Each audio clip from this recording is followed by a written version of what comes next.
আমি আপনাদের খেদমত আরজ করতে চাই, এই সবকের মাহফিল, এই জিকিরের মাহফিল চক্ষু বন্ধ করে ধ্যান খেলের মাধ্যমে আর কোন তফসির করে ওয়াজ শুনবেন না। কথা খেয়াল করছেন?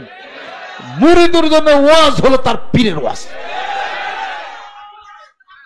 পীরের ওয়াজ হলে তো সারবার পারো না পরে এটা জগা খিচির ওয়াজ করে শেষ পর্যন্ত দান্দার মধ্যে পড়বা যায়। আর ওই দান্দার মধ্যে দান্দার জীবন নাই।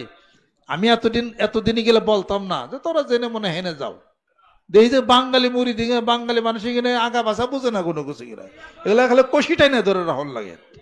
এখন একটা সরাসরি হুকুম, বায়াত মুড়ি ধরেছ কোন ওয়াজ মাহফিল শোনা কাউর বন্ধ। ওইটা ওয়াজই বুঝবা না তোমরা। অত্যন্ত সুকৌশলে তোমাদেরকে আত্মার জগতের বায়াতের থেকে তোমাদেরকে দূরে সরে নেওয়ার চেষ্টা চলছে। এটা অতএব সারা বাংলার জমিনের মুখে আমাদের এক স্লোগান চলছে, পীর মুরিদের শত্রুরা